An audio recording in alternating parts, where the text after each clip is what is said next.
Start, we'll set a proper motivation, which consists of 3 parts. So I'll just guide you through setting this good motivation. While we set the proper motivation, we visualize and we keep in mind not only the object we visualize, but how we visualize it. We start by visualizing the refuge field.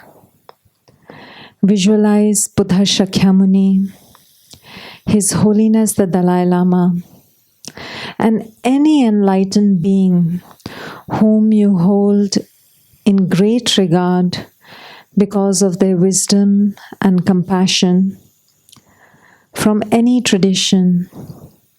Visualize them in the sky in front of you. And how we visualize them makes all the difference. Just imagine that they are like your very loving and kind parents, and they're looking into your eyes and beholding you with so much love, affection, care, and attention, like they are looking at their only child.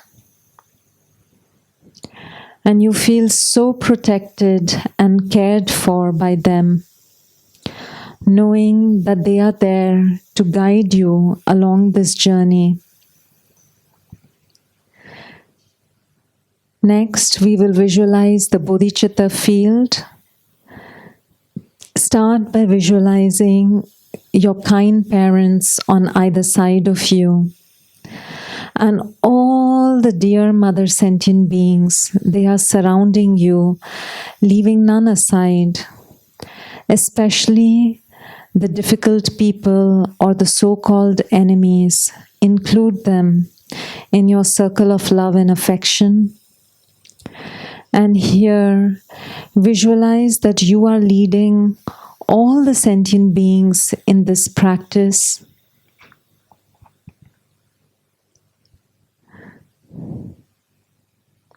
And you are looking into the eyes of each one of them with immense love and affection. And they feel so special, as if they are your only children. Your heart just pouring over. And the third part of the motivation is to remind ourselves, what is the purpose of our gathering here together? It is to manifest the seed of perfect happiness which is inside each one of us.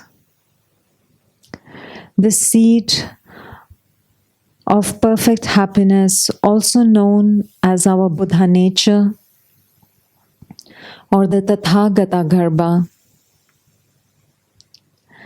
And this ultimate source of happiness, this diamond-like Buddha nature, if it's there inside each one of us, then why does it not shine through? It's because it is covered by various mental defilements, just like gold being covered by soil. And these mental defilements can be grouped into 2 kinds. The gross ones, known as afflictive obscurations, consisting of contaminated karmas, afflictions, and the corresponding active seeds of these 2. And the subtle mental defilements, which are known as cognitive obscurations, which are the subtle smell-like latencies of the afflictive obscurations. And they prevent us from becoming omniscient. So, by our coming together for study, reflection, and meditation, may we remove all the stains from our mind. so that the perfect purity, the perfect happiness, the perfect love, and the perfect power can shine through.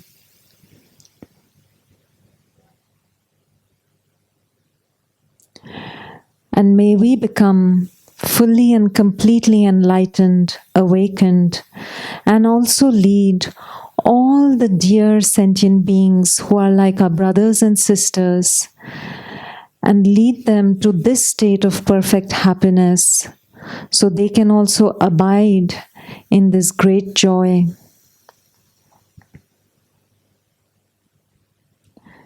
With this motivation, we will start reading from page 3 of the Blaze of Non-Dual Bodhicittas, where it says preliminary prayers. We start from the first verse over there in English.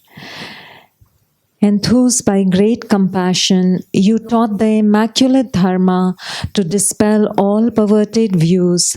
To you, the Buddha Gautama, I pay homage. Enthused by great compassion, you taught the immaculate Dharma to dispel all perverted views. To you, the Buddha Gautama, I pay homage. Enthused by great compassion, you taught the immaculate Dharma to dispel all perverted views. To you, the Buddha Gautama, I pay homage. Independent origination, there is no ceasing, no arising, no annihilation, no permanence, no coming, no going, no separateness and no sameness. I prostrate to the consummate Buddha, the supreme among all teachers, the one who taught this peace which is freed of elaborations. I prostrate to the mothers of the hearers, the Bodhisattvas and the Buddhas, who through the knowledge of all leads hearers seeking pacification to complete peace, who through the knowledge of paths causes those helping migrators to achieve the aims of the world, and who through the possession of omniscience helps subduers expound a variety of teachings, the one who has transformed into the reliable guide, motivated by altruism to benefit sentient beings, the teacher, Sugata, and protector, to you I make prostrations, the one who has eliminated the web of conceptualizations and is endowed with the divine bodies of the vast and the profound, who eternally shines forth the forever noble light rays. To you, the Buddha, I make prostrations. I go for refuge until I'm enlightened to the Buddha, the Dharma, and the Sangha by my accumulations of the practice of giving and so forth. May I become a Buddha to benefit all sentient beings. I go for refuge until I'm enlightened to the Buddha, the Dharma, and the Sangha by my accumulations of the practice of giving and so forth. May I become a Buddha to benefit all sentient beings. I go for refuge until I'm enlightened to the Buddha, the Dharma, and the Sangha by my accumulations of the practice of giving and so forth. May I become a Buddha to benefit all sentient beings. Inspired by wisdom and compassion, today in the Buddha's presence, I generate the mind of full awakening for the benefit of all sentient beings. Next, we will recite together the essence of the dependent origination dharani in Sanskrit with a tune. And those of you who don't know that, you can hear the first time and then join us for the next 2 rounds. And before we recite, we will just read the meaning of this dharani once and then recite it. So the meaning is just below the last paragraph, which reads, all phenomena arise from causes. The causes are taught by the Tathagata. The cessation of the causes as well is taught by the great seer. Om ye dharma hetu prabhava hetum tesham tathagato hyavadat tesham chayo nirodha evam vadi mahashramanaye swaha. Om ye dharma hetu prabhava hetum tesham tathagato hyavadat tesham chayo nirodha evam vadi mahashramanaye swaha. Om ye dharma hetu prabhava hetum tesham tathagato hyavadat tesham chayo nirodha evam vadi mahashramanaye swaha. All phenomena arise from causes. The causes are taught by the Tathagata. The cessation of the causes as well is taught by the great seer. Profound, peaceful, elaboration-free, clear light and non-composite. Such is the nectar-like dharma I have discovered. Finding no one to fathom this teaching, in silence I will retire into the woods. Beyond utterance, thought and expression is the perfection of wisdom, which is unborn, unceased, and has the nature of space. It is the object of apprehension of self-realized wisdom. To you, the mother of the Buddhas of the three times, I pay obeisance. The Guru is the Buddha, the Guru is the Dharma, likewise the Guru is the Sangha. The Guru is the source of everything wholesome. I go for refuge in the Guru. By the sound of the vibrant drum of Dharma, please liberate all beings of miseries. I beseech you to kindly remain and give teachings until the end of the expanse of billions of eons. The Buddha does not wash the negativities of beings, nor does he remove their miseries by his hands. His spiritual realizations are not transferred to them. It is by teaching the truth of suchness that beings are liberated. With folded hands, I beseech the Buddhas of all directions to shine the light of Dharma for all bewildered in misery's gloom. If you are attached to this life, you are not a spiritual practitioner. If you are attached to samsara, you have no renunciation. If you are attached to your own self-interest, you have no bodhicitta. If there is grasping, you do not have the view. Please turn to page 14. Where we have the praise to Shakyamuni Buddha. And it is recommended that when we read this praise, specifically to Buddha and the other two jewels, Dharma and Sangha, we see which of these qualities mentioned we already have in us. If we have them, we rejoice. And if we don't have them, then we just generate the aspiration to give rise to these qualities within us by bringing the conducive causes and conditions together. So we will read together. To the founder, the endowed transcendent destroyer, the one gone beyond, the foe-destroyer, the completely perfected, fully awakened being, perfect in knowledge and in good conduct, Sugata, knower of the world, supreme guide of human beings to be tamed, teacher of gods and human beings, to you, the completely and fully awakened one, the endowed transcendent destroyer, the glorious conqueror, the subduer from the Shakya clan, I prostrate, make offerings, and go for refuge. When, O Supreme amongst humans, you were born on this earth, you paced out 7 strides, then said, I am supreme in this world. To you who were wise then, I prostrate. With pure bodies, form supremely pure, wisdom ocean like a golden mountain, fame that blazes in the 3 worlds, winner of the best, Lord, to you I prostrate.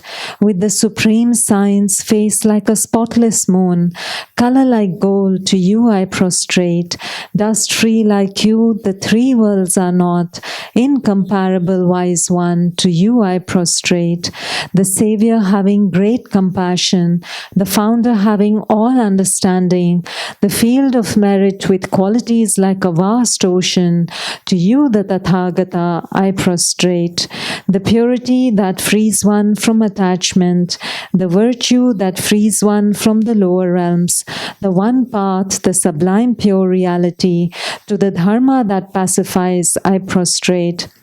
Those who are liberated and also show the path to liberation, the holy field qualified with realizations, who are devoted to the moral precepts, to you, the Sangha, I prostrate. Do not commit any non-virtuous actions, perform only perfect virtuous actions, subdue your mind thoroughly. This is the teaching of the Buddha. A star, a visual aberration, a flame of a lamp, an illusion, a drop of dew or a bubble, a dream, a flash of lightning, a cloud. See conditioned things as such. Through these merits may sentient beings attain the rank of all-seeing, subdue the foe of false, and be delivered from samsara's ocean, perturbed by the waves of aging, sickness, and death. Please turn to page 31. On this page, right in the middle, you will see in capital letters, there is a Sanskrit mantra which is known as the Heart Sutra mantra. It reads Tayatha Om Gate Gate Paragate Parasangate Bodhi Swaha. So this mantra is actually a representation of the 5 paths leading to complete enlightenment. And we will recite this mantra together 7 times in tune. And again, those who don't know, you can first hear us and then join us from the next round. Tayatha Om Gate Gate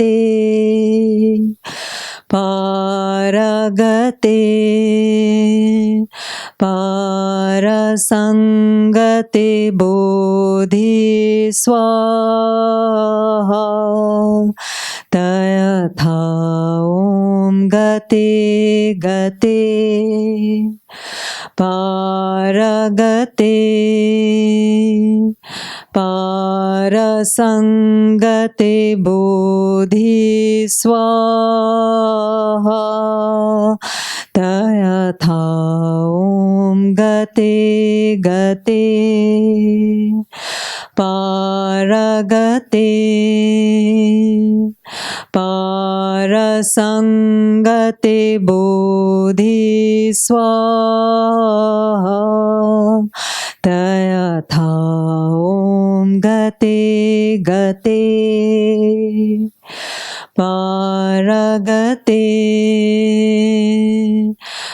Parasangate Bodhi Swaha. Tayatha Om Gate Gate Paragate Parasangate Bodhi Swaha. Tayatha Om Gate Gate Paragate Parasangate Bodhi Swaha. Tayatha Om Gate Gate Paragate Parasangate Bodhi Swaha. Next page, page 32, 8 verses of mind training by Geshe Langri Thakpa. And for those who are new to this text, we just have to make a separation between the self-referential ego and self-confidence. So wherever this text is saying that I put myself down or may I be lower compared to others, it's not asking us to give up our self-confidence, but it's saying that our self-referential ego should be put down, but at the same time, our confidence should be boosted. So keeping that in mind, we will read this text. With a determination to achieve the highest aim for the benefit of all sentient beings, which surpasses even the wish-fulfilling gem, may I hold them dear at all times. Whenever I interact with someone, may I view myself as the lowest amongst all, and from the very depths of my heart, respectfully hold others as superior. In all my deeds, may I probe into my mind, and as soon as mental and emotional afflictions arise, as they endanger myself and others, may I strongly confront them and avert them. When I see beings of unpleasant character, oppressed by strong negativity and suffering, may I hold them dear, for they are rare to find, as if I have discovered a jewel treasure. When others out of jealousy treat me wrongly with abuse, slander, and scorn, may I take upon myself the defeat and offer to others the victory. When someone whom I have helped or in whom I have placed great hopes mistreats me in extremely hurtful ways, may I regard him still as my precious teacher. In brief, may I offer benefit and joy to all my mothers, both directly and indirectly. May I quietly take upon myself all hurts and pains of my mothers. May all this remain undefiled by the stains of the 8 mundane concerns. May I, recognizing all things as illusions, devoid of clinging, be released from bondage. From my 2 collections, vast a space that I have amassed, from working with effort at this practice for a great length of time, may I become the chief leading Buddha for all those whose minds' wisdom eye is blinded by ignorance. Please turn to page 73.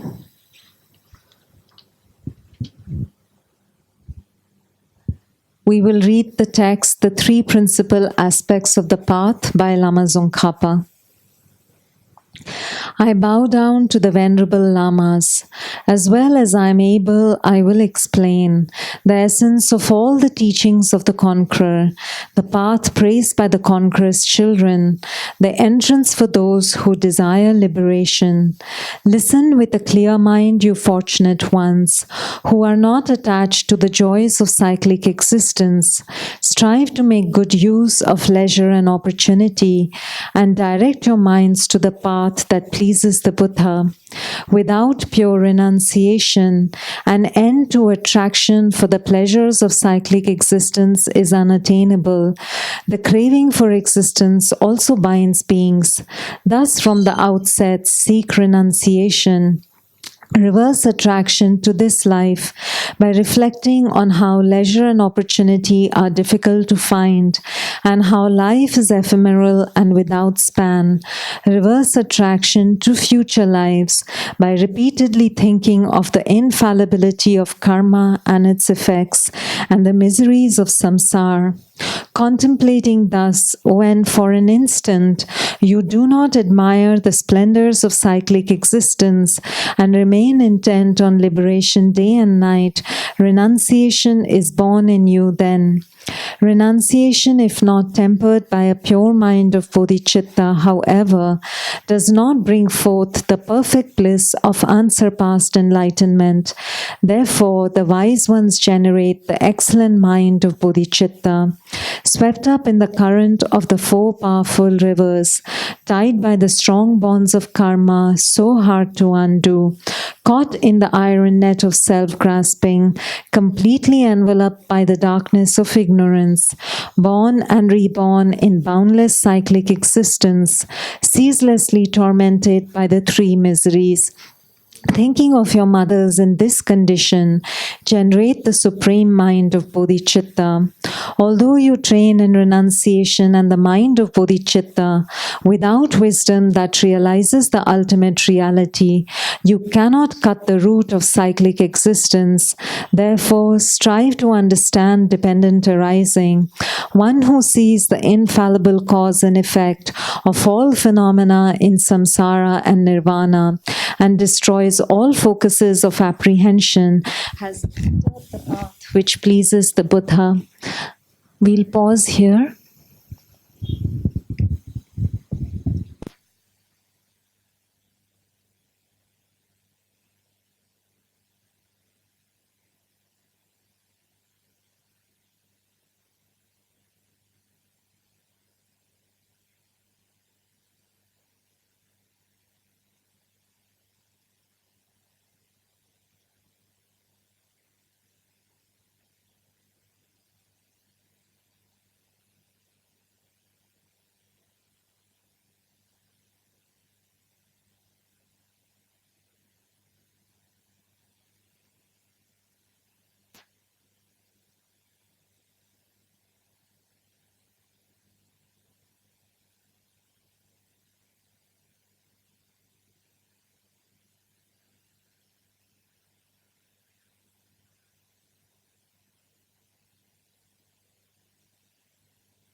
We were just finishing 3 principal aspects of the path.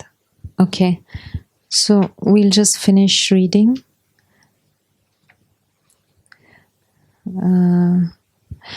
So verse 11, page 74. Appearances are infallible, dependent, arising. Emptiness is the understanding that is free of assertions. As long as these two are seen as distinct, you have not yet realized the intent of the Buddha.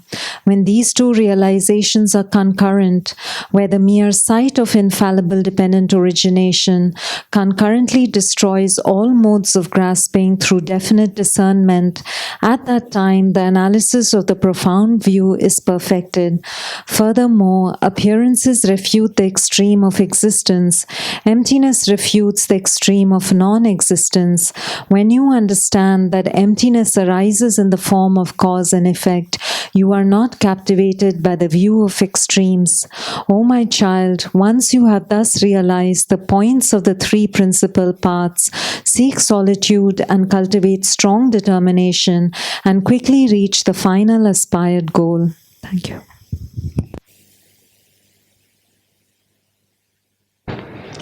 Okay, first we'll do 5 minutes, a 5 minutes breath meditation.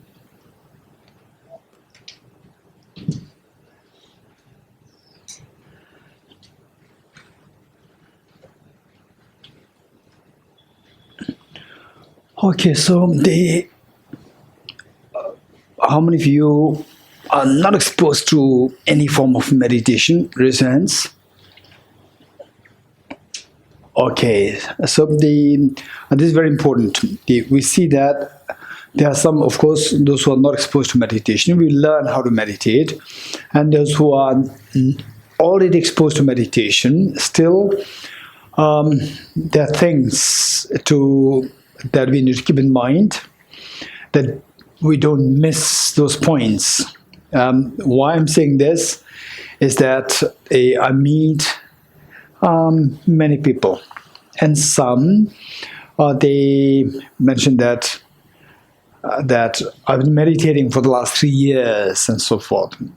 And then they, of course, when somebody says I meditated for 3 years, then naturally we have some feeling that, okay, that person must be, have some experience. And then later on, when we come to know each other more closely, then come to realize that the person was not doing good meditation. So therefore, not doing good meditation meaning that a person does not have a good instruction. Just follow the meditation on the basis of wrong instructions or instructions incomplete. So this is a problem. So therefore, it's so important for us, even though we are already exposed to some meditation, let us just see the things that we need to keep in mind in a meditation, and to make sure that the efforts that you put in, they are meaningful. The efforts that you put in, that they don't go waste. In other words, cost effective. The amount of effort that you put, likewise the benefit should be there. If the effort is like 80% and the benefit is just 5%, it's very unwise. So how to make sure that what you're doing is cost effective, that in other words, that what you invest and the correspondingly you get the benefit. So that is so important. For that matter, we need to keep in mind the meditation. Meditation is of two kinds. One is known as analytical meditation, and the other one is known as single-pointed meditation. In other words, why we should have a very open mind. Open mind. Why do we need, in the first place, why do we need meditation? First question. Once you know the purpose of the meditation, why do we need two kinds of meditation? This is the next question. So first, meditation. We see that our mind is finally, whether I'm happy, not happy, is determined by one's own mind. And then you want the mind to remain calm, peaceful. No, the moment earthquake is there, moment somebody insults you, instantly the mind reacts out of control. So this is, when that happens, then you feel the agitation. And nobody wants agitation. This is where the mind behaves in a very wrong way. So we have to now teach our mind how to behave in a proper way, that no matter what external factors that you meet with, your mind is not being wavered, is not being affected by external factors. Instead, maintain its peace, maintain the calmness. Okay, that's very important. So with this in mind, finally our mind, this mind has to be transformed. And the mind which is responsible for all the miseries, tension, stress, anxiety, anguish. So this mind is known as afflictive mind. Afflictive mind.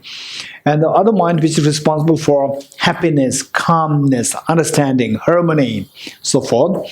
And these minds, they rooted to what is known as the virtuous mind.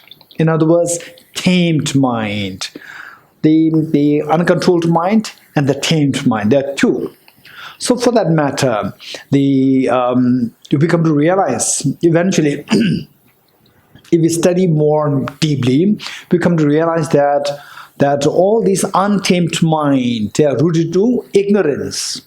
All the untamed mind, afflictive minds, they all are rooted to ignorance. So finally we see that to dispel the ignorance, dispel the darkness of ignorance, then the light of the wisdom is ignited. The light of the virtue is ignited. The light of the tamed mind is ignited.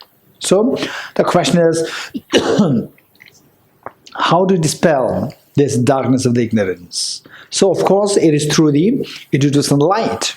So how do you introduce the light of the wisdom? So what is this light of the wisdom? This is so important. So no matter what tradition that you're following, whether you're following, say, the Buddhism, in the first place, whether you're following any religion or not, it doesn't matter. If you do follow religion, whether you follow Buddhism, Hinduism, Islam, Jainism, Christianity, the Baha'i or Zoroastrianism, whatever tradition that you follow is fine. It's not a problem. The thing is that your problem must be solved. Your problem, sickness, aging, death, tension, depression, anxiety, anguish, these must be resolved. So to resolve these things, we have to know where these come from. These come from within, not from outside. The moment somebody says, what a stupid person you are, instantly you feel agitated. So whether you are Buddhist, non-Buddhist, believer or non-believer, it doesn't matter. Somebody says you're a stupid person, instantly agitation comes here. So this agitation doesn't have a Buddhist agitation, non-Buddhist agitation, believer agitation, non-believer agitation. No, it's just the same agitation. It's common. So all these systems of religions, they're meant to heal this. how to get rid of this agitation, or how not to be succumbed to agitation, or the sadness, depression, and so forth. Okay. With this in mind, finally we see that all these, what we dislike, agitation, irritation, so forth, these are all governed by the ignorance. So we have to get into the ignorance. And to get into the ignorance, the wisest thing to do, rather than saying, Buddha, please remove my ignorance, Krishna, please remove my ignorance, or Allah, please remove ignorance. Instead of that, you just ignite your wisdom. To remove the darkness, ignite the light, and the darkness is removed. So if you do that, rather than just saying prayer to Buddha, please remove the ignorance, and so forth, then all these enlightened beings will be very unhappy to see that you are a very stupid person. So whereas if you light a candle, they will be very happy, this wise person. So with this in mind, this light, to dispel the darkness of ignorance, this light should have two qualities. So why I'm going through all these points is to explain what are the two kinds of meditation. Why we need the two kinds of meditation. Okay, so first to transform this mind from the agitation to the peaceful state. That transformation is done by the meditation. That system to transform your agitated mind to the unagitated mind, to the peaceful mind, that system is known as meditation. Now this meditation, there are two kinds, because this meditation is to ignite the light of the wisdom. So this light of the wisdom should have two qualities. This light of the wisdom should have two qualities. One is that this light must be very bright. If the light is not bright, then the purpose of the light is for you to see things, for you to appreciate the paintings. So if the light is so faint, you cannot appreciate the paintings. Let alone appreciating paintings, you can't even identify what these paintings are. And you forget about reading the books. So the light must be very bright. Likewise, this light is not external light, it is the light of the mind, light of the wisdom. So light must be very bright, number one. Now even if the light is very bright, but if the light is flickering, again, it cannot serve the purpose for you to read the books or appreciate the paintings. Light must be very steady. So this light, to dispel this darkness, when darkness is responsible for all the miseries, this light must have two qualities. So bringing this light is the meditation. And this light should have two qualities. So therefore the meditation is of two kinds. One, the light should be very bright. Number two, the light should be very steady. So the brightness is the sharpness of mind. Sharpness of mind is so precious. So this will be given rise to by the analytical meditation. You analyze, keep analyzing, your analysis power will increase, and the sharpness of wisdom will happen. Then that is known as analytical meditation. And then this light must be very steady. For the steadiness of the mind, we need to practice what is known as the single-pointed meditation. To make the mind single-pointed and remain still is the meditation to still the mind, single-pointed meditation. So therefore we see that there are two kinds of meditations, analytical meditation and a single-pointed meditation. We need both. And let's say, any form of analysis that you do, any form of sensible analysis, for example, study of physics, or study of medical science, or engineering, or the engineering, and then the neuroscience, and then the economy, environment, and the language, and literature. So whatever studies that you engage in, you are actually, you are sharpening your mind pertaining to that particular subject. Then meanwhile, so all these things fall under the category. They may not be analytical meditation, but they fall in the category of analytical meditation. And then the other side is single point of meditation. So what we do now is a single point of meditation. Then after this, the study of the Heart Sutra. Today the topic is Heart Sutra. The essence of the teachings of the Buddha. So that study is in line with the analytical meditation. In other words, what we're going to do today is we're going to do both. The first one is single point of meditation. For that matter, on the single point of meditation, in terms of the instruction, we just need a very specific instruction, and that's good enough. And of course, single point of meditation, there are innumerable versions. It's not that what I'm teaching you is the correct one and all others are wrong. This is not true. All others are correct, provided they come from a very authentic tradition or system. And then this encompasses the meditation of the Jainism, Hinduism, Sikhism, then the Sufi meditation, Sufi Islamic, and then the Christianity, and then the Baha'i.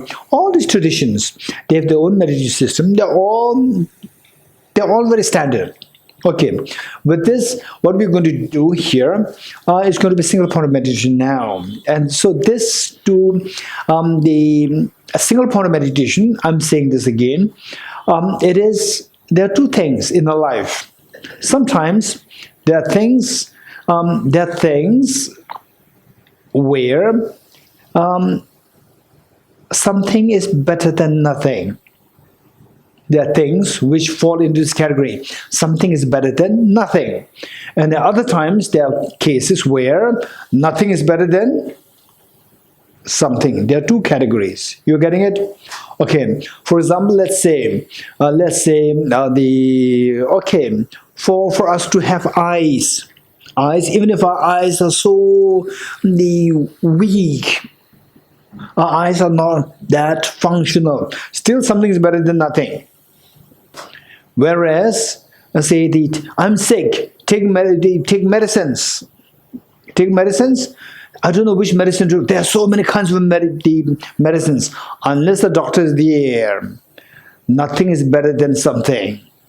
Here, you take something, and then it will kill you. So therefore, there are times where we should be very careful to make sure that you either do it well or don't do it. That is known as nothing is better than something. Okay, so this meditation falls under this category. Nothing is better than something, which means that you have to do it well. Don't just do it for the sake of doing it. Okay, for that matter, we need to get the proper instruction. It has this to practice this well. We need to keep in mind 4 points. 4 points. One is body posture. What is body posture? Body posture plays a very important role in your meditation. Number 2 is identifying the errors of meditation. Focal point. What are you going to focus? What are you going to meditate on? Number 2 is focal point. Then number 3 is identifying the errors of meditation. When you meditate, what mistakes can happen? Identifying the errors of meditation. Number 4, when mistakes happen, then what should you do? Apply the remedies. Don't just freak. Okay, now I'm helpless. I cannot go from here now. I cannot go anywhere now. I'm get stuck. No, there's a solution there. So that is number 4. Applying the remedies to overcome the errors. Okay, 4 points. Number 1, body posture. Number 2, focal point. Number 3, identifying the errors of meditation. Number 4, applying the remedies to overcome the errors. 4 points. Body posture. Body posture plays a very important role. Okay. If you don't have backache problem, knee problem, so forth, if you don't have these problems, then it would be advisable to sit cross-legged. The Vajrasana or the Padmasana, full lotus posture. And if the lotus posture is difficult, half lotus posture is also fine. So this has a tremendous benefit. Whereas if you have knee problem or backache problem, then don't force yourself to sit on with the lotus posture. Instead, you sit on the chair. That's fine. That's perfectly all right. But you can, sitting cross-legged has multiple benefits. Most importantly, your mind will be very fresh. Finally, the meditation is to maintain, keep your mind very fresh. Only the fresh mind can then fight with the ignorance.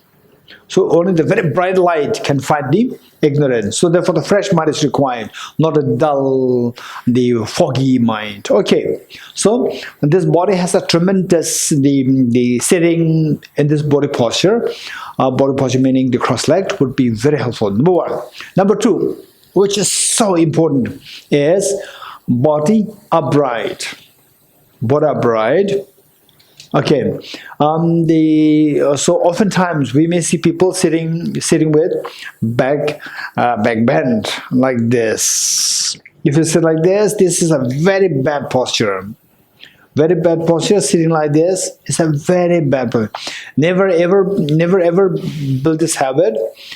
Always learn how to sit upright. Whether meditating, not meditating, see how to sit upright. Sit upright. And if you want to lean against something, you can lean. But during the meditation, unless you have backache problem, don't lean against the support. Whereas when you are not meditating, then you want to lean against something, but the body keep it straight. This must be a habit that we need to build. Okay, this is very important. And when you start meditating, then with about a month's experience, you can see the contrast in terms of the freshness of your mind, where your body is upright meditating and the body bent meditating. You will see the contrast. Body bent, the mind becomes instantly the mind becomes heavy, inserviceable and foggy. The moment your body sits, the body is upright, instantly the freshness of the mind will come back. The lightness of the mind will come back. Okay, this is number two. Then your head forward, tilted forward a little bit. And this is not really mandatory, but we can try it with tilted forward a little bit, just a little bit. Just a little bit. So to give the ease in your body.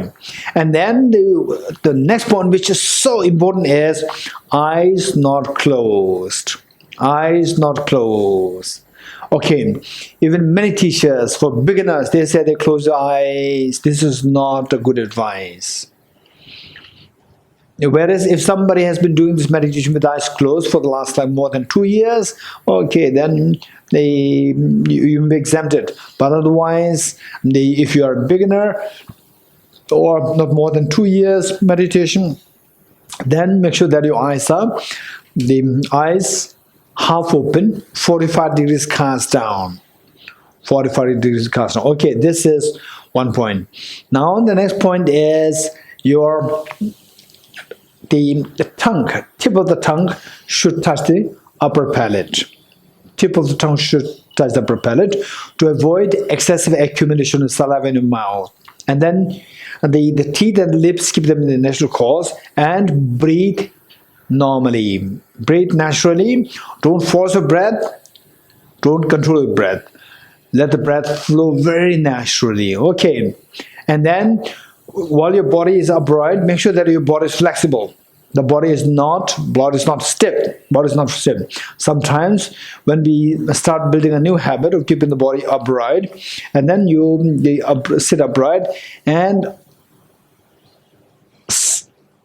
unconsciously, what happens is that you tend to stiffen your body unconsciously. And then if this is what happens to you for 2 or 3 days time, then by the time on the 4th day and later on, you will feel the body pain, body cramp. You'll feel it. Okay, so make sure that your body is flexible, although it is upright. It is flexible. Okay, then right hand on the left hand, tips of the two thumbs standing, joining, standing, forming a triangle. Place the two hands on your laps in a restful state. Okay, this is your body posture. This is your body posture. This is very good body posture. One. Now the next is focal point. What are we going to meditate? This is the most important part. What are we going to meditate? There are so many kinds. What we're going to discuss here is a very simple but very beneficial one. That is that we count the breath. Count the breath. Breathe in. Breathe out naturally. Don't force your breath. Don't control your breath. Let the breath flow naturally and count the breath. Breathe in. Breathe out. Cycle 1. Breathe in. Breathe out. Just focus on the breath. And there are some technical meditations where you follow the breath. Follow the breath meaning not just focus on the breath, but follow the breath. Where, let's say, the breath flows through your right nostril and then goes up through the right channel, goes down. Just follow the breath, and then at the bottom it climbs up, then it enters through the central channel, and then it comes out through your both the nostrils. Okay, this is something little complicated. This is not what we're going to do here. We're going to do a very simple one. Don't follow the breath, just count the breath. Focus on the breath and count the breath. Focus, not follow. Focus and count the breath. Breathe in, breathe out. Cycle 1, breathe in, breathe out. Cycle 2. This is what we're going to do for 5 minutes. And then those of us who can or who like to try, and then we can do multitasking. Multitasking meaning that you are counting the breath. While you're counting the breath, simultaneously you focus on a tiny dot, which is like 1 mm or 2 mm in diameter. Very tiny white dot between nose and the upper lip. Okay, just touch this spot. Nose and upper lip, just touch this spot. Just touch it. Don't look at it, just touch it. Okay, do you feel it? Do you feel something? If you feel, it is not your eyes which is feeling it, it is your mental consciousness which is feeling it. Mental con. So, I'm stressed, I'm pain. This is all the mental consciousness. It's not the eye consciousness, it's not the sensory consciousness, it's the mental consciousness. This mental consciousness is feeling this spot. So where you are feeling this, you visualize a very tiny dot, like a white dot of 1 mm or 2 mm in diameter. And if you cannot do it, or if you don't know how to really the size, what that looks like, visualization, so forth, that's very simple. What you do is that if you have in the office, you have or in your home, you might have the paper punch, and you make the punch, and then say you make a hole, and white paper, the round paper comes out, so that you attach it here and look at the mirror and see what that is like. When you see that, close your eyes and see if you can visualize this. If you can visualize this, perfect. So this tiny white dot is what we are going to visualize between nose and upper lip. So on the one hand, we are counting the breath. On the other hand, we are focusing this tiny dot between nose and upper lip. Two things happening together. If you like to try, or if you can, try both. And whereas if you realize that, oh, this is very difficult, don't give up on the day 1. Don't give up after 3 days. If you think that is very difficult, I don't want to do both, I want to do only one part, then what you can do is that you can choose to do that after like 1 week or 2 weeks. You can go for one. More preferable would be the breath. Okay, this is focal point number 2. Then number 3. Number 3 is identifying the errors of meditation. When you're meditating, what mistakes can happen? 2 mistakes can happen. One is the overactivity of the mind. Number 2 is the inactivity of the mind. 2 mistakes. When the mind becomes very sluggish, inserviceable, and the foggy, hazy, heavy, that is known as mental laxity. And when the mind is overly active, getting scattered here and there, this is known as mental excitement. So the two flaws of the meditation are mental excitement and mental the laxity, the two. If should any of these two things happen, no need to freak, no need to worry. Go for number 4. Number 4 is applying the remedies to overcome the errors. We should apply the remedies to overcome the errors. Our mind, the fact that we feel agitated very easily, the fact that we become angry, sad, and so forth, which means that our mind is not in a meditative state. We are not used to meditation. So this is where we need the meditation. Meditation means that somebody whose mind is not obedient to you. Your mind is not obedient to you. Your mind, you don't want agitation, and then mind feels agitated. You don't want sadness, the mind feels sadness. Okay, then you don't want to be distracted, and your mind just gets distracted. So this is where your mind is totally disobedient to you. So we have to do this meditation to make the mind listen to you, be obedient to you. Okay, so for that, because the mind is disobedient in two ways: mental distraction, mental excitement, or mental laxity. So how to overcome these two problems? By applying the remedies. How many remedies? 2 remedies: introspection and mindfulness. Okay, what is introspection? What is mindfulness?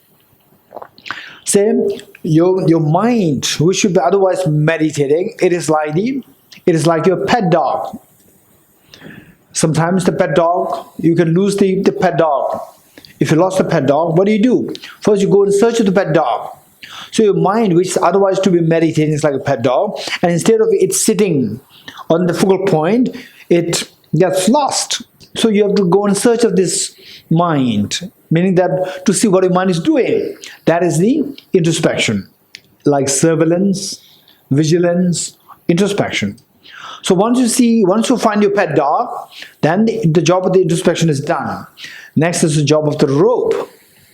Tie the dog with the rope, bring it back to the intended object, you bring it back home and tie it to the pillar of your home. Likewise, with the introspection, once you see that the mind is distracted or the mind is in lax state, the job of the introspection is done. Next is the job of the rope-like mindfulness.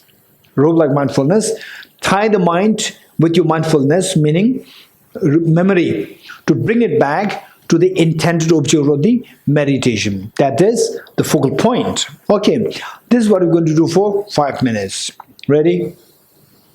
Okay, body posture, proper posture, focal point you know. Then the errors of meditation, 2, into the laxity and the excitement. And then the remedy, 2, introspection, mindfulness. Okay, ready? 5 minutes.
Okay.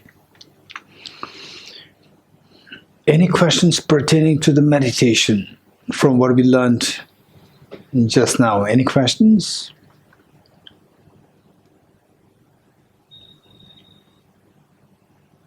Yes. Mike. Right. It was just that sometimes you get carried away and then you're lost. So you have to wake up and say that I'm gone, and then you have to bring it back. That's introspection. Yeah. Bringing it back is mindfulness. Mindfulness. And knowing that you are carried away. Right. That is introspection. Introspection. Right. So you got to work that you are carried away. You got to realize, and that's mindfulness. So the carried away is one. Yeah. After being carried away, and oftentimes what can happen is that we're carried away, we are unaware that we are carried away. Unaware. Right? We just live there. And then suddenly you realize, no, I should be meditating, right? So that is when you realize that you are carried away, that is so precious. Carried away is not precious, this is very harmful. Carried away and then realizing that I'm being carried away, that is introspection. Once you realize that, for that matter, once in a while we have to keep an eye on your own mind to see what your mind is doing. Is it really meditating or is scattered? Sometimes our mind is so devious, is so cunning, is so tricky, the mind. It takes us into it takes us into a right? What is your name? I'm Sandeep. Yeah. Okay. Sandeepji, you are doing so good. Your mind will tell you, Sandeepji, excellent Sandeepji, you are doing so good. And no, I'm meditating, right? I shouldn't be distracted. Wow, it's amazing. This is exactly what is required. Your mind will tell you like this. Then you say, okay, yes. The moment you can say, okay, yes, finish, you're already sucked up by the distractions. So this is how we need to train. So introspection, once you identify that your mind is carried away, then that is introspection. Job of the introspection is done. Next is job of the mindfulness. It is like the rope. Bring the mind back to the intended original meditation. That is mindfulness. Very good. Here.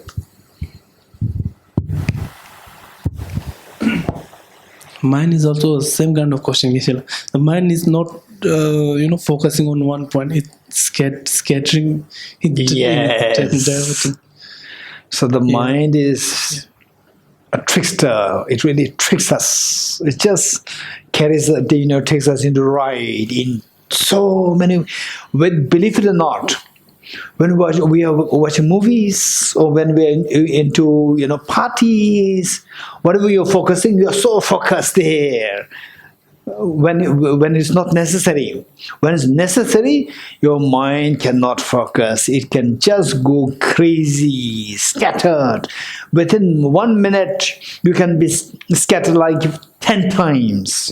Within 2 minutes, like 20 times. You wouldn't believe how much your mind will be scattered. Yeah, very good. Yes. Mike. Thank you. So, when your eyes are closed and you're watching with this closed, that what is there, then suddenly means a whole story is going on. You see something, and you look into who is watching, and then it gets into who is watching. Then it looks like means you do not know who is the watcher, who is watching, and who is watching. Then is there somebody else watching who is watching? Means I believe it's something very strange and very layered. Okay, to go for the question. The question is very good. Say you are a little scattered, and then you should watch yourself. Keep an eye. Who's watching? Who's keeping an eye? So this analysis comes into being. So it's quite, it takes you to a very different domain. Okay, so there are so many kinds of meditations. So say,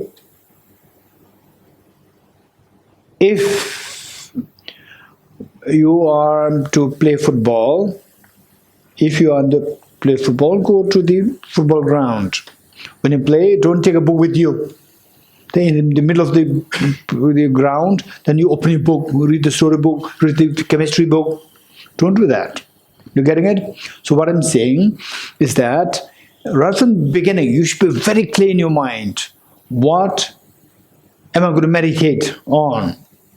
This is it should be very clear in your mind. And if you say that, I'm going to just focus my mind on the breath. I'm just going to focus my mind on the breath. If this is what I'm going to do, from the scratch, from the starting point till the end, 5 minutes, 10 minutes, 20 minutes, 1 hour, 2 hours, whatever time that you have allocated, so till that point, the focus must be on the breath and don't deviate anywhere else. So there, when you focus on the breath, and then who's watching it? But the moment you are analyzing who's watching it, your mind is not on the breath. This is distraction. You're getting it? Whereas, if you begin by saying that, okay, what am I going to meditate? I'm going to meditate on who's watching me. If this is your meditation, then you meditate and then observe who's watching me. This is your meditation. You are perfect. You're getting it? Okay, so let us, whatever you have set in your mind to meditate on, stick to that. Don't deviate to, for example, you are studying, let's say, you are studying the laws of motion. 3 laws of motion, studying that, and then your mind is carried away by quantum physics. This is not a good idea. When you're studying 3 laws of motion, although this is very gross as compared to quantum physics is very subtle, but what you are doing is you are not a good job. Because when you're studying the 3 laws of motion, study this. Once you finish this, you can switch to the next as intended, not unintended. Okay, so these things are known as the disciplines required in a meditation. Okay, maybe the last question if you have. Okay, if not, then we'll go to the Heart Sutra. Okay. So today the lesson is on Heart Sutra, page 29.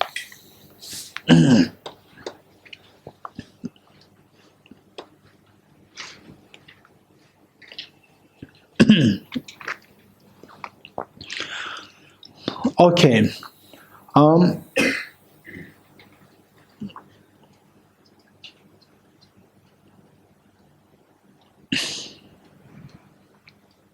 Okay.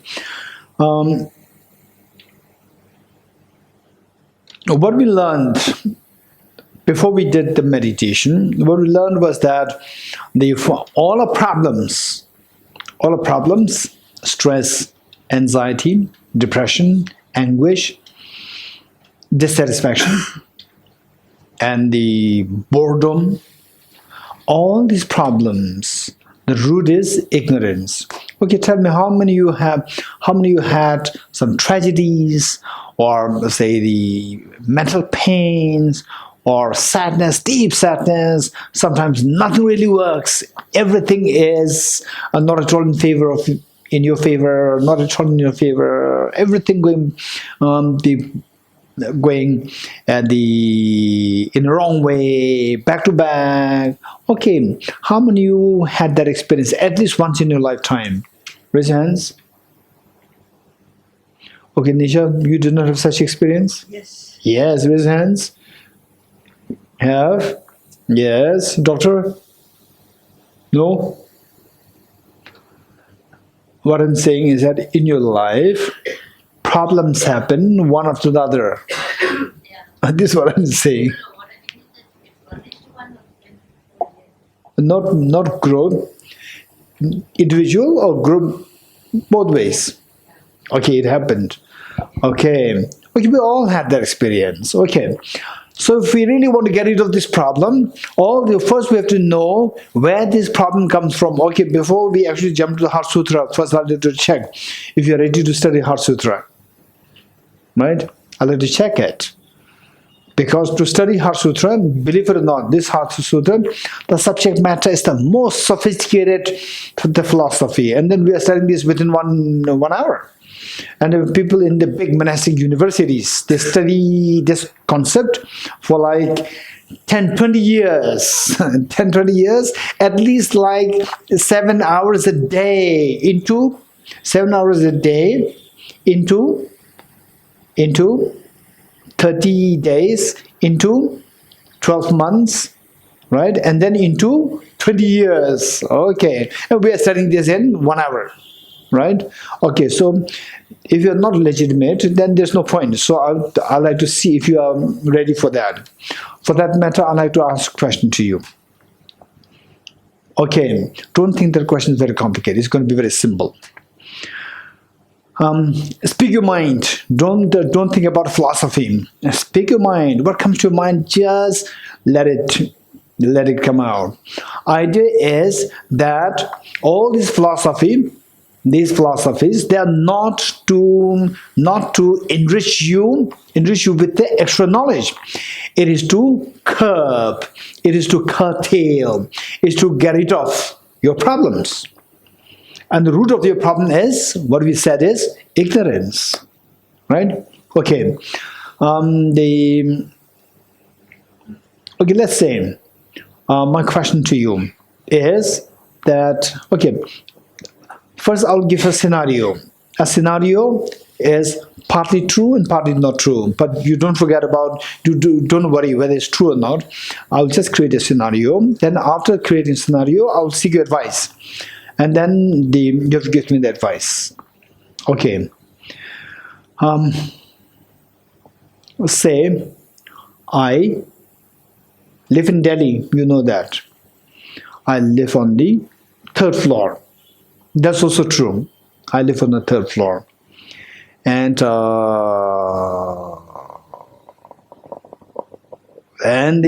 my house, the flat, is damp, is wet, damp. Dampness is there. And because of dampness, then I started to suffer from, it's just recently. Being recently is not really true. Don't worry. Again, you may not think about my question. You may start worrying. Okay, I'm just creating scenario. So just let's see. Recently, it's just like 1 month. 1 month, since 1 month, that this problem started to come, that my house becomes damp, and then I started to have a breathing problem. I started to have the asthma problem. Okay. What advice would you give me? What should I do? I don't want this asthma problem. What should I do? Okay, the doctor here. Mike. The cause should be removed and the dampness should go away. Okay, so the doctor, Mike, you should speak through the mic. It's being recorded. Yeah, I said the dampness should be treated first. How? By looking at the cause of the dampness. Okay, dampness should be treated. Yeah. Very good. So that is the doctor's advice. Okay, non-doctor's advice, anybody? Because, yeah. Okay, the Jandiji? No, Mike. Through the mic. Geshe, please move from that place. Okay, move. Please. Okay, move from the current flat. Yes. Okay. Yes. Any more advice? Very quick. We don't have much time here. It's not like 10 hours together here. It's just time is flying. Anybody? Any advice? No, what advice would you give? Speak your mind. It's not necessary that, yes, Nishala? No, here. Speak through the mic. Okay, let us listen to all the advice given. Use air purifier. Use air purifier. Okay, good. Thank you. Okay, thank you. Anybody else? Yes, over there? Jay, right? Huh? No, speak through the mic. Concentrate on breathing. Oh, concentrate on breathing meditation. Or you do some jap of mantra. Okay, do some jap mantra, the mantra jap, right? You do some japa, meaning the recitation, chant, the mantra chanting, or the breathing meditation. Okay, yes. Change the place and settle somewhere. Okay, change the place. Change the place, right? Change the place. Don't stay in this wet, damp house anymore. Just change the place. Kunjabla. Try to maintain, to construct a new window for incoming of air. Okay, then Windows. let more air come in by making new extra windows. Okay, very good. Any more advice? Over there.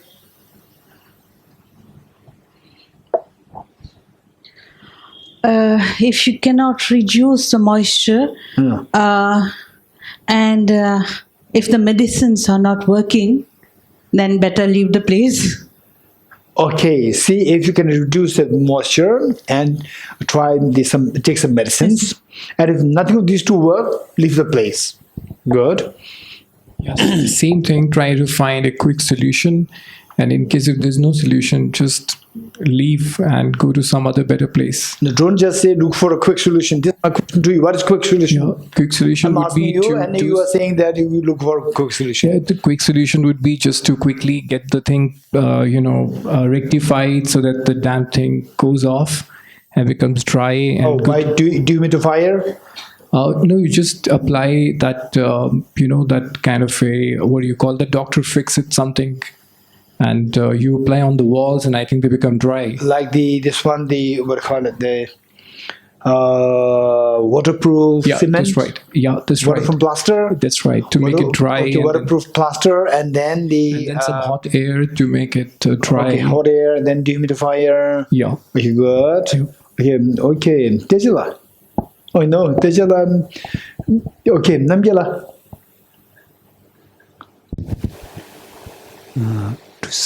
To search the drain where the water is going. To search the Okay. Okay, Lamala. Okay, before Lamala, I think the girl over there. Geshe, by cleaning the Clean the house. damaged house. Okay, clean the house. My house is not too clean. Okay. The gentleman here. I do not know, but I'll say increase your immunity. Sorry? Increase your immunity. Work on increasing your immunity. Increase your immune system. Yeah. Okay, increase your immune system. Strengthen your immune system. This dampness is reducing my immune system. So how should I increase it? Okay. Here's the girl over there.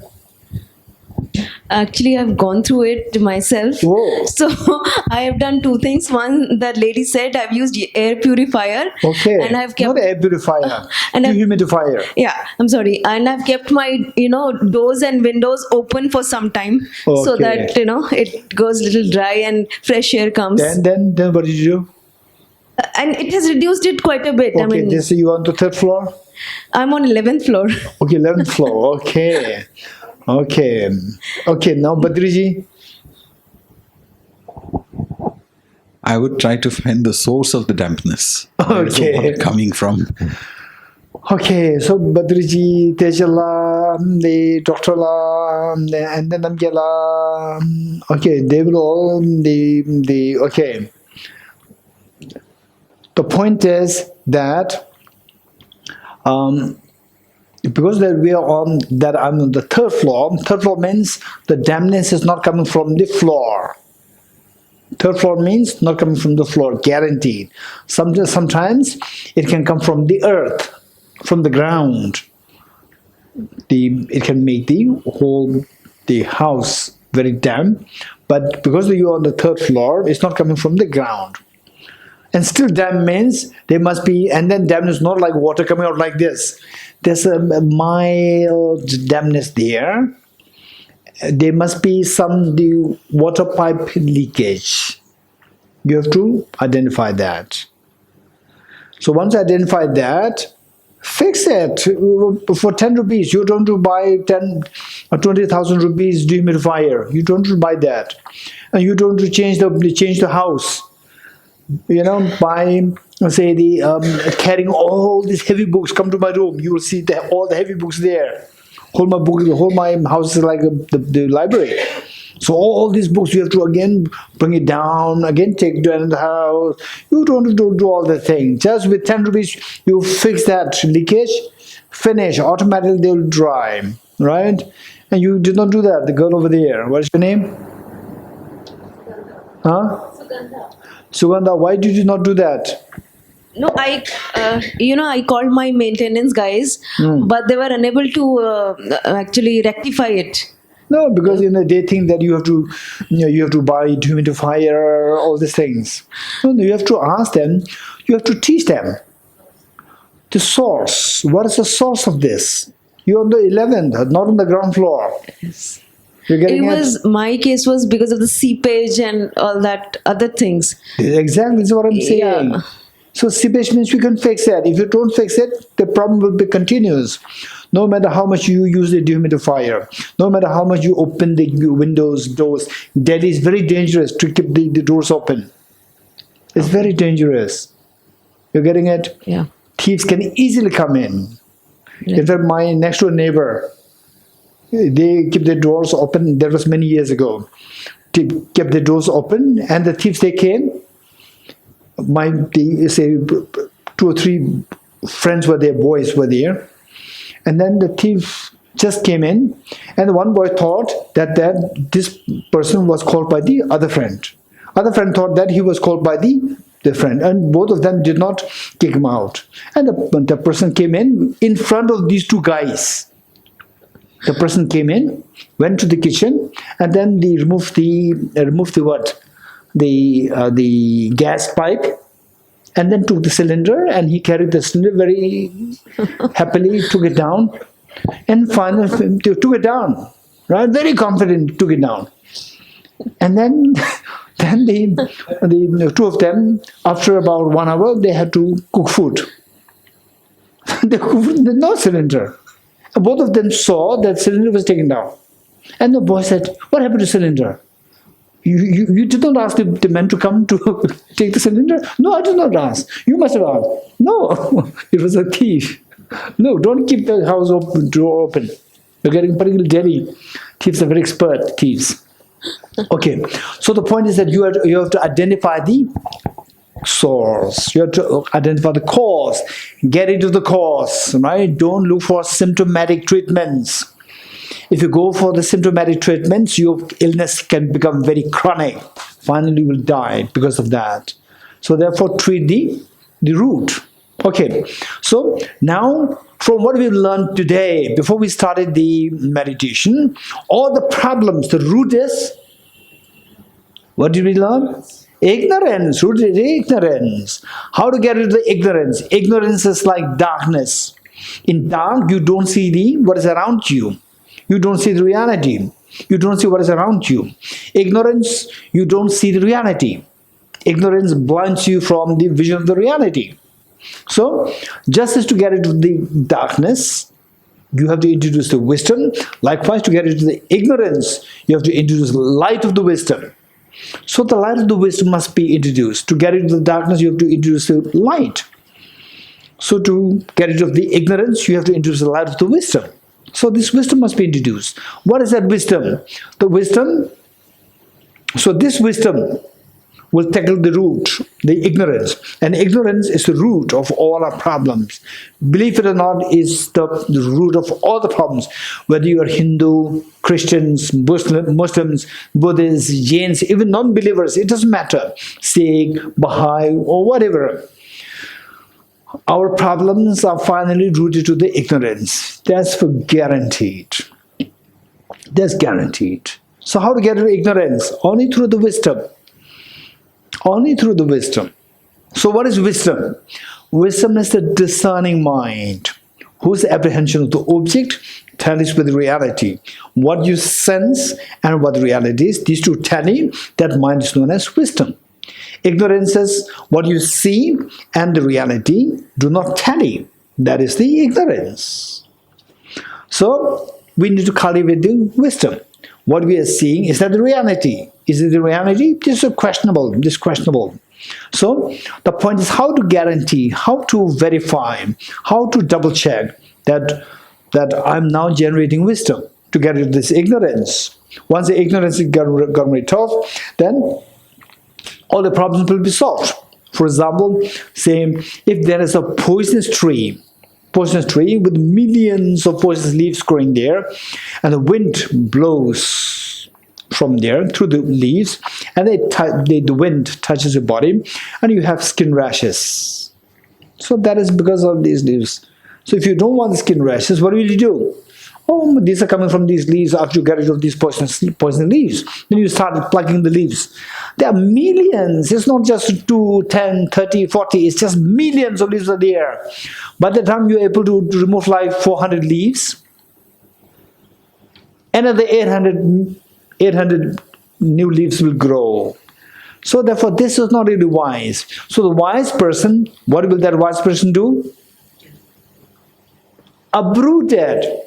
Wise person will identify the root and remove the root. Remove the root. However, millions of poisonous leaves that are going there, they will all dry on their own. You don't have to put effort even to pluck one single poisonous leaf. This is the wise person's approach. So therefore, the final point is that we have to get into for problems. And the problems, how many problems are there? Innumerable problems are there. Innumerable problems are there. And yet the good news is that all these problems, however varied, however innumerable they are, the root is one, which is ignorance. How to get rid of this ignorance? Apply the remedy, the wisdom. What is wisdom? Wisdom is the discerning mind whose apprehension of the object tallies with the reality. What's the next question? What's the reality? Right? We know the reality, then the wisdom will dawn in you. The wisdom dawns in you, then the corresponding ignorance will be gone rid of. Corresponding ignorance is gone rid of, the root of the miseries is cut. The root of misery is cut, miseries will crumble, will dry on their own. This is the basic principle of this study of the Heart Sutra. Heart meaning identifying the heart of the heart of the remedies. Heart of the remedies to get rid of all the problems. Okay. So with this, the problem, what we need to keep in mind is that okay, let's say, okay, all of us, just stretch your hands out. All of us, stretch your hands out. Okay, then do what I'm doing. What happened? Sound of clapping. A sound of a clap came out. Okay, this is very simple. Although this is very simple, but what the metaphor, this I'm using as a metaphor to refer to a very significant, very important point. The point is that this sound of a clap is possible only when the two hands come together. Do you agree with me or not? This sound of a clap is possible only if the two hands come together. So this sound of a clap is symbolic, is a metaphor for the suffering, agitation, anxiety, anguish we are going through. And these problems, which are represented by the sound of a clap, should necessarily come into being because of the two hands. Likewise, all the anguish, stress, anxiety and so forth that we go through, they should necessarily arise by dependence on the two hands like two factors. What are the two factors? External factors and the internal factors. Okay. Each one of us, let us give an example of one's own problem. One of the major crises in your life. One of the major problems in your life. Right? You can just give one example, each one of us. Starting from Tejala. Each one of us will give an example of one problem that each one of us face. Yes. I was harassed by somebody in a nightclub. Okay, somebody harassed me. Good enough. Don't elaborate too much. Okay, somebody harassed me. That's traumatic. Yes, Namjala? I was bike accident. Bike accident. Okay. Yes, Hamala. Same Geshe, bike accident. Oh. Scooty. No, sir. Then? My uncle was riding a bike. Okay. So you are a passenger. Okay. The Jandaji? My neuropathy Huh. of the legs and things, I'm treating it, but we'll see. Okay. Yes. The doctor? I'm going through lots of problems in my parents' family. Okay. Lots of problems. The okay. That is exactly my problem. Okay. Any specific one out of lots? Just one more specific? No. Okay. It's all in the mind. The gentleman over there. Try to, if possible, try to be specific. And if you don't want to share, it's fine. Nothing objective to share. Huh? Nothing objective to share means I really do not. Okay, it's fine. That's fine. Okay, Nishala.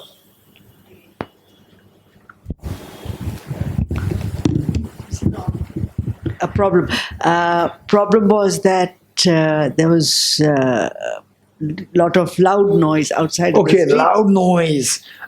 Thank you. And firecrackers, bombs. Okay, loud noise, good enough. That's true. I agree with you. Firecracker. I have that experience. Terrible. Yes. The next one. Today problem was that I want to submit my form, examination form, but there is fees की रसीद मेरी घर ही रह गई. Fees की रसीद मेरी जो है घर रह गई, इस वजह से फॉर्म सबमिट नहीं हो पाया. तो इससे मुझे दुख हुआ. I feel sorrow. Could not submit the form because he left the receipt for the fees at home. Okay. Okay, that's a serious problem. Yes, here. Can't concentrate on my studies properly. Okay,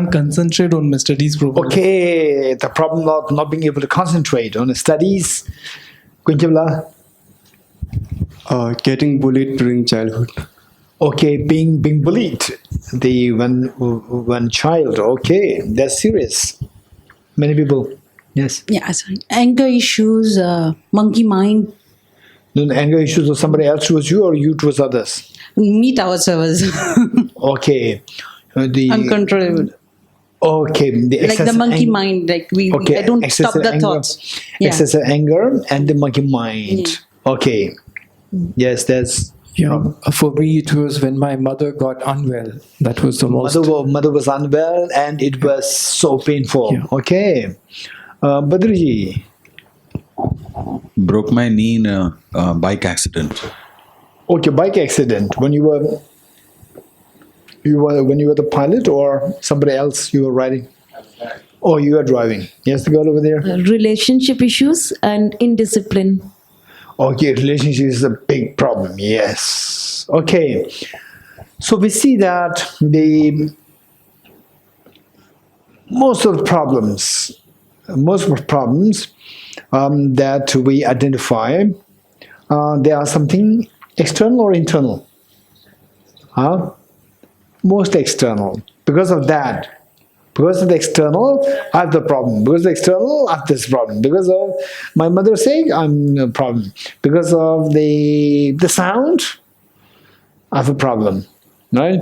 And because of the... Okay, I wish there's no exam so that I don't have to worry about no concentration. Right? Because of the exam, I have to concentrate. I cannot do that. Exam.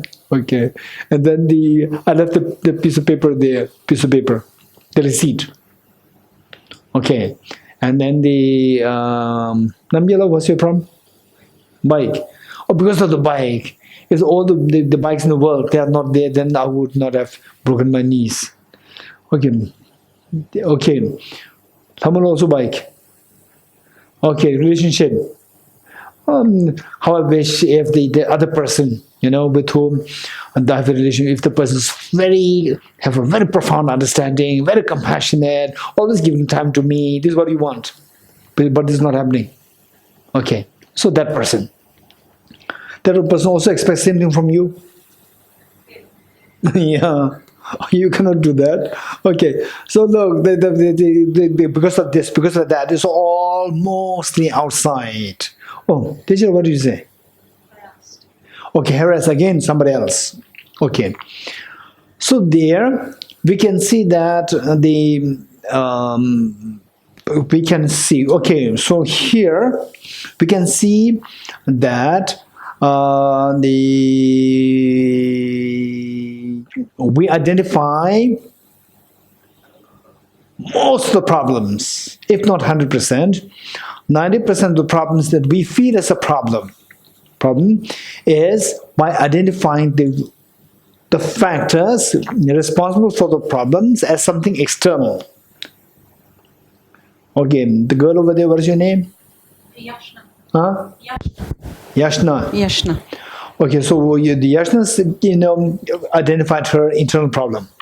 That is the anger issue, and the monkey mind is internal. Otherwise, most of us, if you ask like 1,000 people, 900 minimum 950 people will point to the external factors.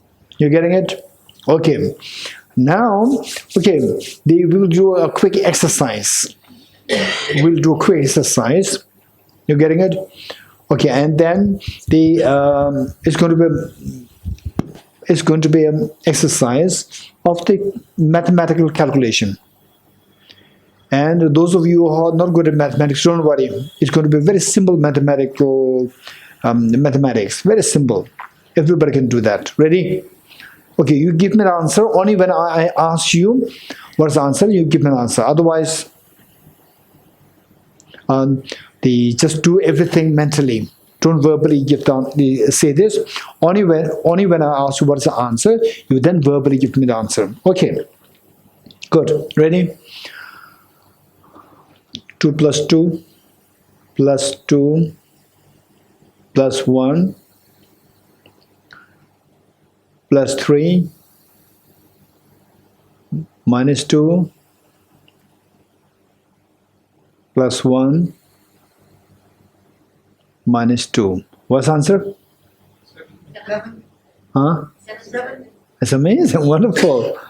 Okay, 7. You got answer. Amazing. Did you do on a paper or mentally you did it? Mentally. Mentally. It's amazing. Wow. Okay, so let's do the same thing again. I promise not to complicate it any further. It's going to be very simple. Ready? Okay. And again, the point is that you have to give me the answer only when I ask you what's the answer. Otherwise, do it everything mentally. Ready? 2 plus 2 plus 3 minus 1 plus 2 plus 2 minus 1 plus 2 plus 3 minus 1 plus 2 plus 3 minus 1 plus 2. What's the answer? What's the answer? Oh, what happened? It's very simple. It's very simple mathematics. Okay, tell me why you cannot give the answer to this second problem. Why you able to give the answer correctly to the first but not to the second? Why you cannot give the answer to the second question? Second time. Why you cannot give the answer? Why? The doctor? Because I said it so fast. Okay, how many agree with me? How many agree with the doctor? You cannot give the answer in the second case because I said it so fast. Raise hands. Raise hands, raise hands. Okay. So look.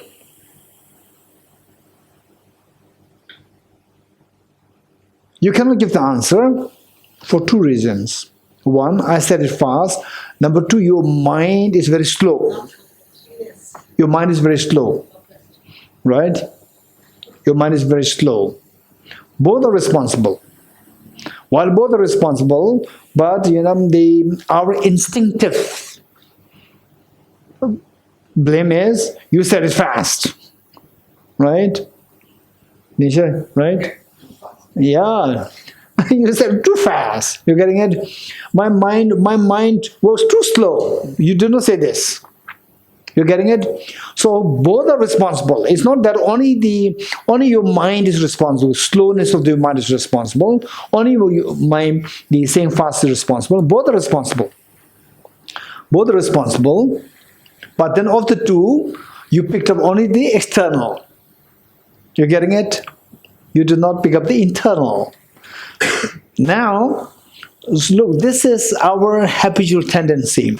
And tell me, how many external factors are there which can potentially create problem to you? How many external factors are there? Anybody?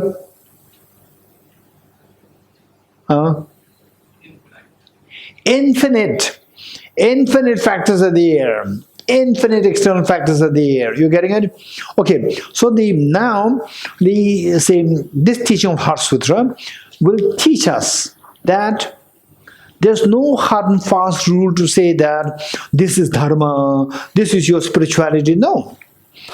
If by blaming external, finally what we want, let us not forget that. Finally what we want is, I want to get rid of all my problems. I want to have the maximum happiness.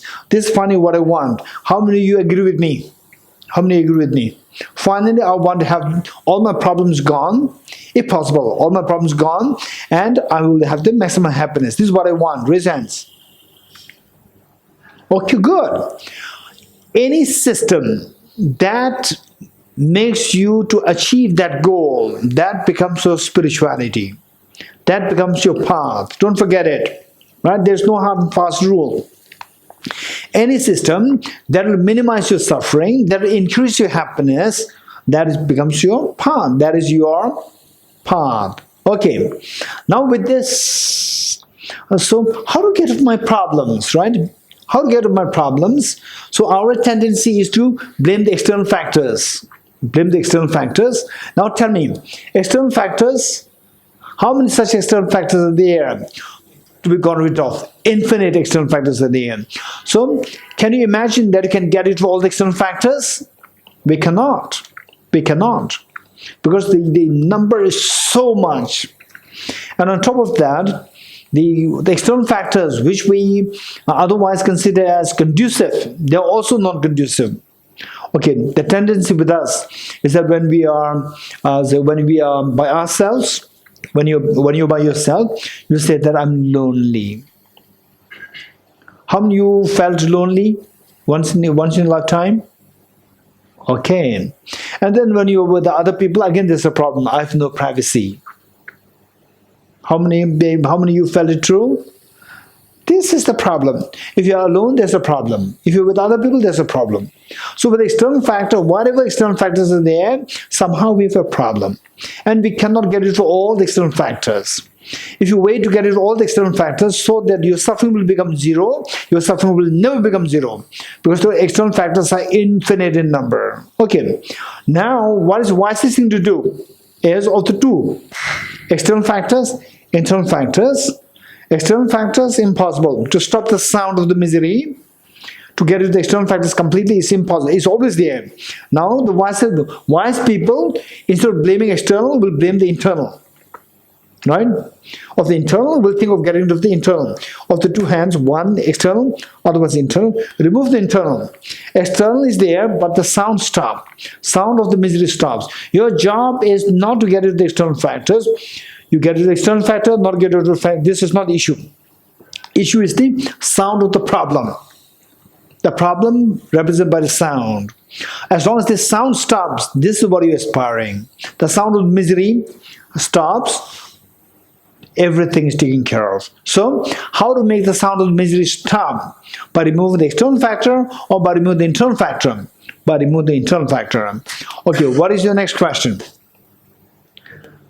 What are the internal factors and how to get rid of them? So the internal factors, we see that internal factors within us, it is the ignorance, which we learned already. Ignorance is an internal factor. Just get rid of that. Get rid of the internal factors And then external factors, however strong external factors are, the sound of the misery stops. No sound of the miseries. Okay, this is the basic principle. So with this in mind, let's say that we go through all problems in our life. Let's say that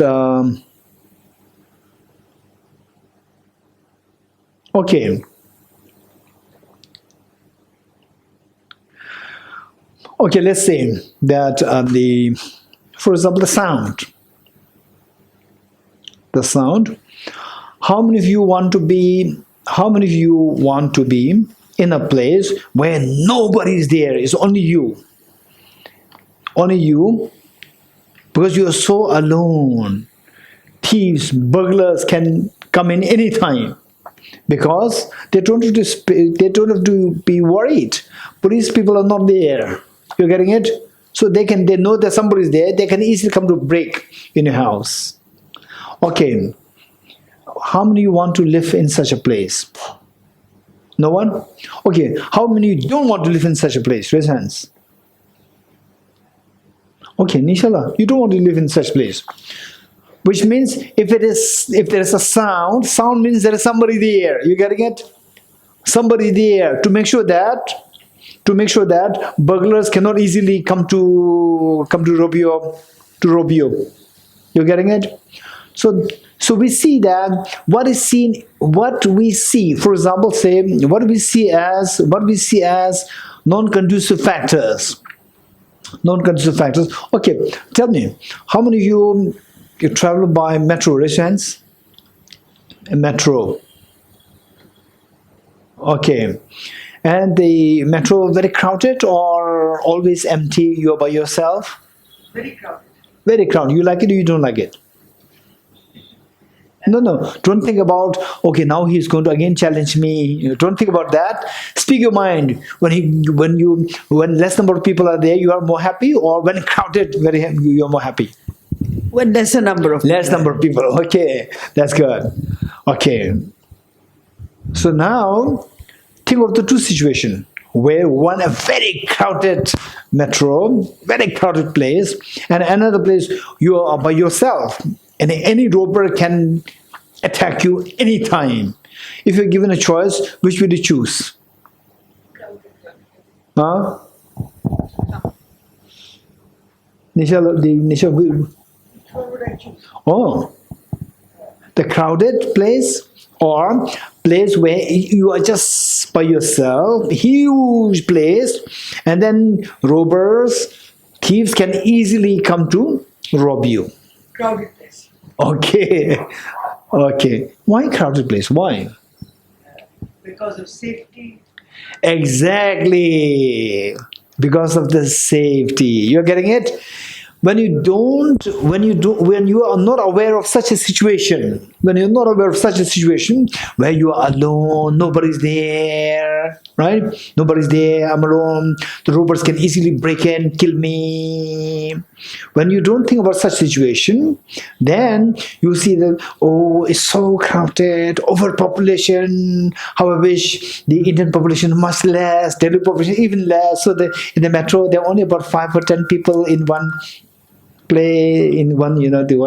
compartment. Okay, this is what we think. But when you think of the other side, where it is no one is there, then I will prefer the crowded place, because all these people in the crowd, they are like your bodyguards. They make sure that nobody can easily come to grab your things. Even if somebody grabs things or strangle you, right? Then everybody will be supporting you.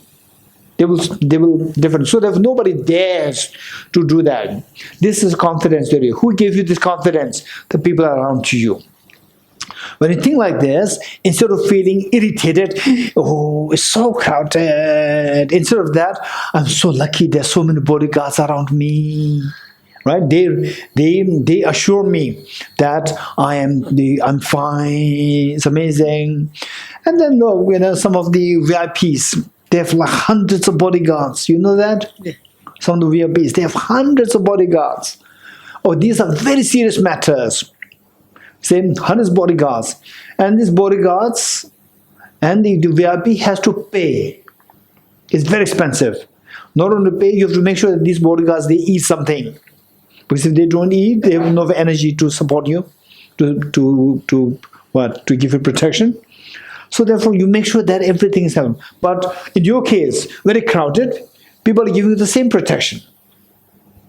People are giving the same protection. But you don't have to feed them. You don't have to pay. Right? It's for free. Yeah. It's amazing. It's amazing. You're getting it? So if we think from a different angle, what will create agitation in us will give joy in you. Will give joy, and then a feeling of closeness will come to you. For example, say, if they say, let's say, in a very, let's say that so that way, we see that when we're able to look at things from a different angle, what can otherwise create agitation and anger within you will give rise to joy and happiness. Right? Joy and happiness. And for example, in a family, there may be so much of fights happening there, right? Or you did not, maybe today you should cook, right? You should cook. Why should I cook always every day, right?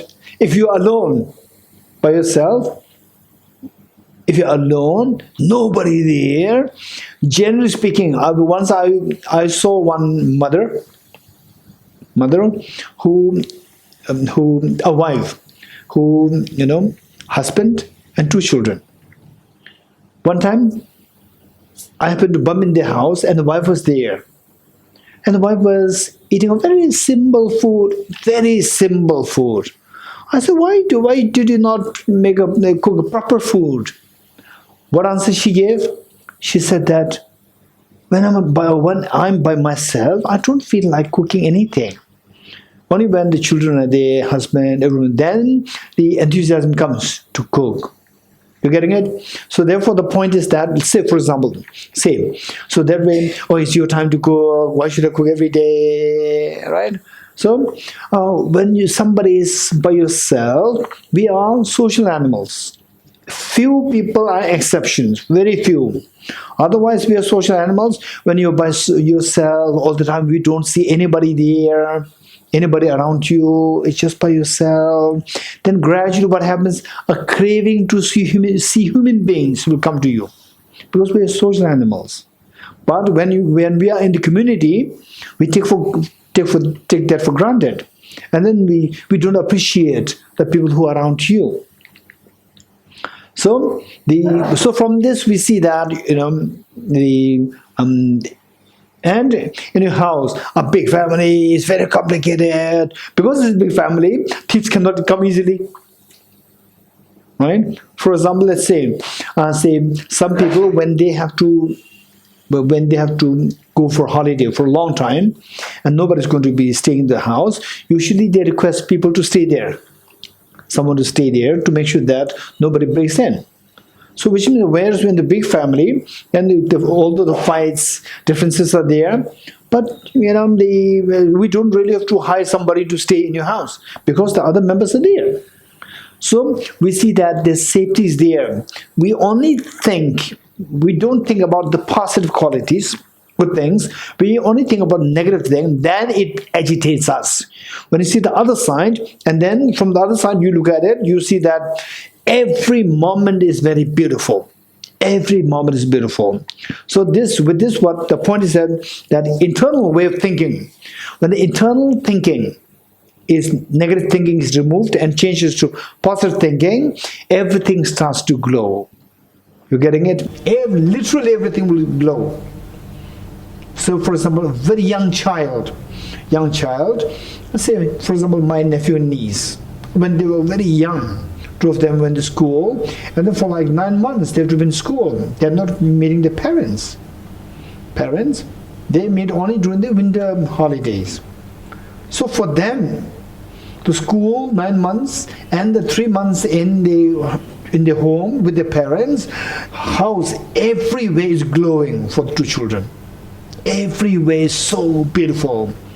So this is the thinking. So therefore, say external factors, internal factors, just remove the internal factors, then everything will be very beautiful. Okay.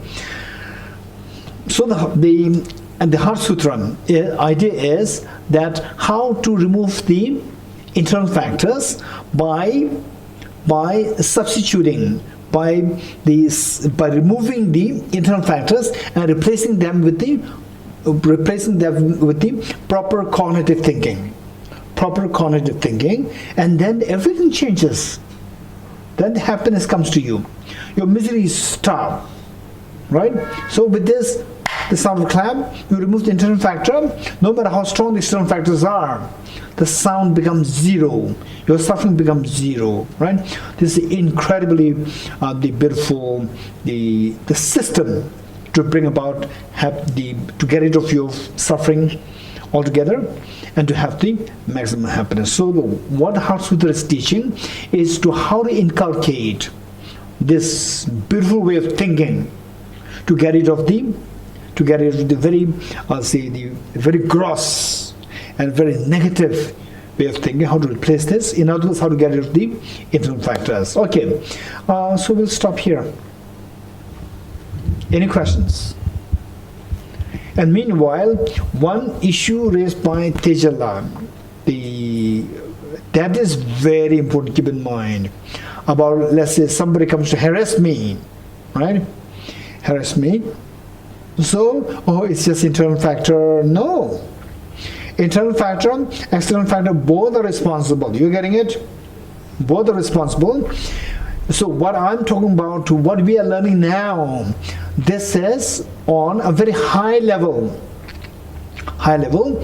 So when we study something, we have to keep in mind two things: long-term plan to get rid of all your sufferings, problems, and the immediate plan, because to get rid of the internal factors is not that easy. If that is very easy, then nobody should be suffering now.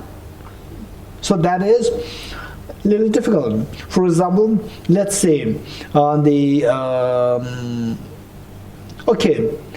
just say to play a drama where you are the president or the prime minister, right? Which is more difficult, to play a drama where you are the prime minister, or to actually become a prime minister, which is more difficult. To actually become a prime minister, more difficult. Likewise, so to play a drama is very easy. So easy things, they don't really give rise to a noble goal. So noble goals are achieved with efforts. So to get rid of all suffering, and to get rid of your suffering to a small scale, to get rid of all suffering is more difficult. So therefore it is not easy. Because it's not easy, we need to have the long-term plan to get rid of suffering completely, and the short-term plan where to get rid of the immediate suffering. You're getting it? So then, for example, if you go in the night, where people, it is like, let's say, in the street, where it is like 12 a.m. or 1 a.m. and how do you find people? Only some drunk people are there, drunkards are there. It's very scary, very risky for one to go out. So don't say there is internal factor, right? Only when you reach a very high level of getting rid of the internal factors completely, then external factors cannot affect you. Whereas internal factors, when you are not that mature to get rid of the internal factors completely, so at that point, if you are mature to only 50%, then external factors take care of 50%. Whereas if you are mature 100%, don't take care of external factors. You're getting it? External factors, however strong they are, they cannot affect you. But when you are not mature, for you to mature, to get rid of the internal factors completely, it will take time. So, because that when it is not fully under control, the internal factors, then the external factors you have to take care of. So like not going out in the the middle of the night, and then not eating food from, unknown places. All these things we have to take care of. In other words, say we have to take care of the external factors, internal factors, both at this stage. Until you become, unless you become, when you become fully enlightened or the highly realized being, then it's a different story. Till that point, we have to take care of both. So therefore, harassment and so forth, don't just say that it's just purely mental, purely internal. Don't just say that. It's the combination of two hands, not only one hand. You're getting it? We have to take care of both at this stage. Later on, once the internal factor is removed completely, let's say, which is, I'm going to give you three analogies. 1, 2, 3. Which is worst in terms of sound? I'm doing that again. 1. Number 2, my internal factor is fixed, not strong, but it's there, and the external is very strong. Then internal and external both are strong. Which is worse? When both are strong, which is worse? You're getting it? So, but even though the internal factor is not too strong, but it is there, external factors are strong, still makes a sound. So therefore we should take care of the external factors. You're getting it? External factors, don't say that it's purely internal. At this stage, when you're able to remove it completely, then external factors, don't worry, no sound. At that stage, only at that stage, don't worry about external factors. Till that point, make sure that you stay away from the external factors to the best you can. Take care of both. Any questions that you might have? Any questions? No questions. Then dedication prayer. Please turn to page 278 for the additional dedication prayers. In the land encircled by snow mountains, you are the source of all happiness and good. All-powerful Chenrezi Tenzin Gyatso, please remain until samsara ends. Just as the brave Manjushri and Samanta Badra too realize things as they are, also I dedicate all these merits in the best way that I may follow their perfect example. I dedicate all these roots of virtue with a dedication praised as the best by the victorious ones thus gone of the 3 times, so that I might perform the noble Bodhisattva's deeds. May the supreme Bodhicitta that has not arisen arise and grow, and may that which has arisen not diminish but increase forevermore. As long as space remains, as long as sentient beings remain, until then may I too remain to dispel the miseries of the world. Due to the merits of these virtuous actions, may I quickly attain the state of a Guru Buddha and lead all beings without exception into that enlightened state. I dedicate the merit thus gathered towards the realization of the deeds and the prayers of all Buddhas and Bodhisattvas of the 3 times, and to the upholding of the Dharma of teaching and realization. May I in all lives through the force of this merit never separate from the 4 wheels of the Mahayana vehicle and accomplish all the stages of the path, renunciation, bodhicitta, perfect view, and the 2 stages. With the wish to free all beings, I shall always go for refuge to the Buddha, Dharma and Sangha until I reach full enlightenment. Inspired by wisdom and compassion, today in the Buddha's presence, I generate the mind of full awakening for the benefit of all sentient beings. I go for refuge to the Triple Gem. I confess the negativities individually. I rejoice in the virtues of all the beings. I hold the precious Buddhahood in my heart. The path of the union of emptiness and compassion is lucidly explained by the protector of both the Dharma and the beings of the snowland. You are the lotus holder Tenzin Gyatso. We supplicate you that your wishes are fulfilled spontaneously. May the operations of evil thoughts and deeds of the negative forces of humans and non-humans who harbor malice through perverted prayers against the teachings of the Buddhas be totally vanquished through the power of the truth of the 3 rules. In all my lives, never separated from perfect gurus, may I enjoy the magnificent Dharma by completing the qualities of the stages and paths. May I quickly attain the state of Vajradhara. Throughout my future lifetimes, may I always be guided by Arya Manjushri and be able to uphold the Dharma in general and the teachings on dependent origination in particular, even at the cost of my life. Thank you.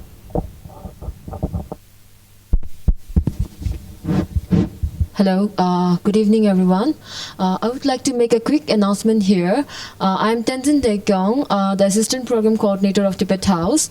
Last year in May, we have launched the Nalanda Diploma course. It's a one-year program of Buddhist philosophy, which will complete soon this year.